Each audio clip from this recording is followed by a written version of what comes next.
Mwongeye kwirirwa uyu munsi twagarutse turabifuriza umunsi mwiza ku birari by'insigamigani. Niba uri mushya turakwifuriza ko waba umwe mu bantu bakurikira ibirari by'insigamigani ukiyandikisha aho hasi kuri subscribe kugira ngo ujye umenya imigani, uyimenyere igihe, umenye ko twawusomye.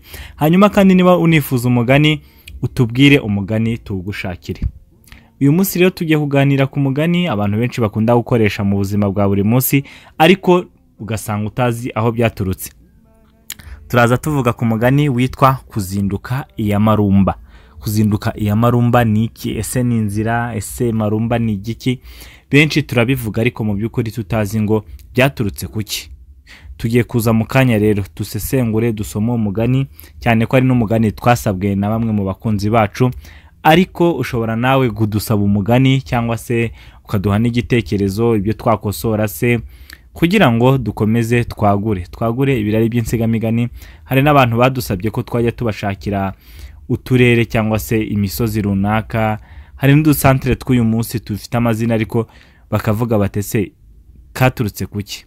Nawe rero turagushishikariza niba ari cyo wifuza ko twazagushakira tukabishaka tukabisoma kugira ngo twungurane. Reka tuze mu kanya rero turebera hamwe icyo byibise kuzinduka iya marumba.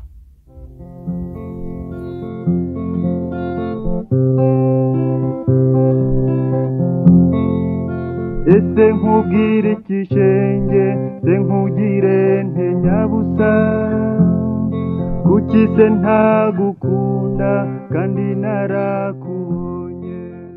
Yazindutse iya marumba. Uyu mugani bawuca iyo babonye umuntu waciyemo ijoro kabiri azinduwe n'ibimubogamiye. Nibwo bavuga bagira bati naka cyangwa se runaka yazindutse iya marumba.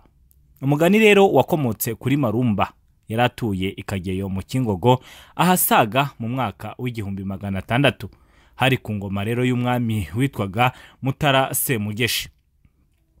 Marumba rero yari umuhanga cyane, akaba umuhigi, yari n'umutezi w'inyamaswa ziribwa ndetse n'izitaribwa. Marumba rero yategaga inyamaswa zirimo imbogo, inyemera, impongo, amasha, ingwe, imondo, ibyondi, inkima n'izindi zose.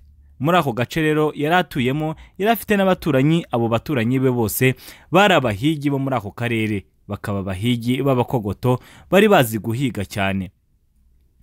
Marumba rero amaze kubona umwuga we umaze kumuhimbaza kandi umeze neza, yigira inama yo kujya gutura impu kwa mwami ari we Mutara Semugeshi.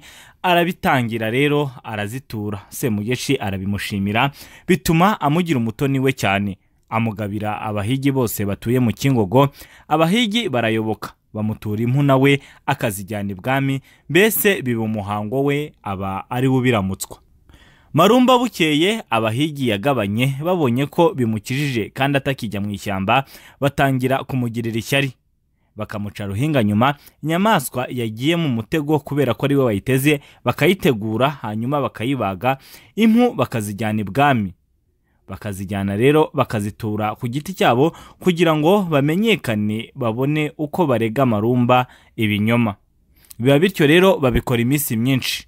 Marumba abonye atakizana impu cyangwa ngo azimurike ibwami ararakara, ajya kurega ibwami. Rero abwira Semugeshi ati abantu duturanye iyo nteze imitego yanjye igafata baraza bakanca ruhinga nyuma bakayitegura. Semugeshi arabatumiza rero agira ngo baze baburane. Baraza bageze ibwami bati ngaho Marumba shinja abantu bawe. Marumba aratangira ati aba bantu nagabanye ari abatezi nkanjye, none nsigaye ntega imitego bakanca ruhinga nyuma bakayitegura, hanyuma bakayizana ibwami ntabizi. Nuko rero nabo bahabwa umwanya, bahabwa urubuga ngo biregure. Baraterura bati Marumba aratubeshyera, dufite imitego yacu bwite, iyifashe ntabwo tujya gufata iyi, turayitegura, ntabwo rwose duhuriye na Marumba. Abacamanza bamaze kumva impande zombi bati Marumba erekana ibimenyetso bihamya cyangwa se utange abagabo babibonye. Marumba rero abibura byombi. Abacamanza bati Marumba uratsinzwe, dusanze urega ubusa, none genda uzabubikire, maze nubona ukabona ibimenyetso bibayerekana yuko ari bo babikoze, uzagaruke urege.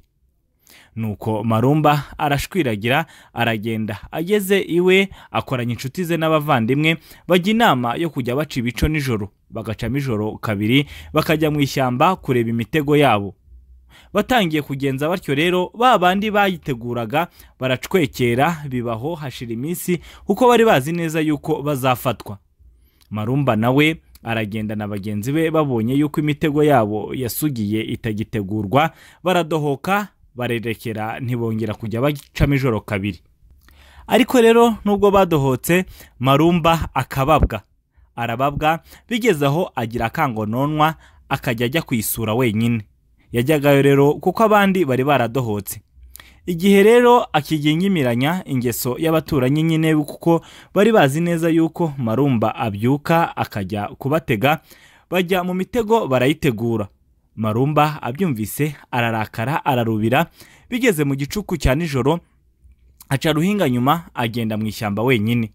Nuko rero Marumba aragenda, akigera muri ya mitego ye, hafi aho ngaho ngo hari imbogo yabyaye, iramuterura, iramwesa, iramuribata, nuko imutsinda aho ngaho. Marumba abantu n'abavandimwe we mu gitondo baza gusanga intumbi igaramye mu gihuru.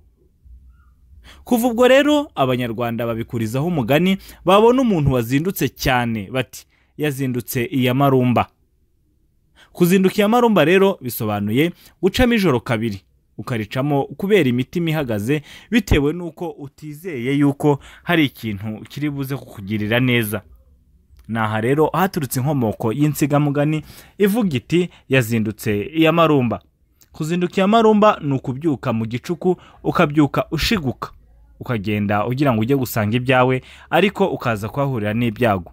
Bijya gusa n'umugani twaje gusomana none witwa kuzinduka iya Rubika, ariko uyu nguyu tuje kubona yuko yari umuhigi, ntabwo yari ameze nka Rubika. Naha rero ducumbikiye umugani wacu w'uyu munsi. Uyu munsi twaganiriye ku mugani witwa kuzinduka iya Marumba. Ntabwo ari ukuzinduka iya Rubika nk'uko twabibonye ubushize, ahubwo ni ukuzinduka iya Marumba. Niba uri mushya ahangaha rero, turagushishikariza gukanda aho hasi kuri subscribe kugira ngo ujye umenya imigani twasomye, uyimenyere igihe. Yewe niba unifuza umugani runaka tugusomere, tugushakire, hanyuma dusangire ubumenyi. Turabibutsa ko iyi migani tubasomera tuyikura mu bitabo. Ni ibitabo byanditswe byasizwe n'abahanga. Imyinshi tuyikura mu gitabo cyiswe Ibirari by'Insigamigani. Ni igitabo cya Minisiteri y'Uburezi, cyanditswe ahasaga mu 1980. Murakoze rero kudukurikira, mugira amahoro y'Imana y'u Rwanda, kandi turabakunda cyane. Kuki se ntagukunda kandi narakubonye? Reka se nawe nkubwire, unyumve nawe uko ushaka, umbwire nawe uko ubyumva. Imana nibishaka izaduha tubane, kuko ariyo yashatse.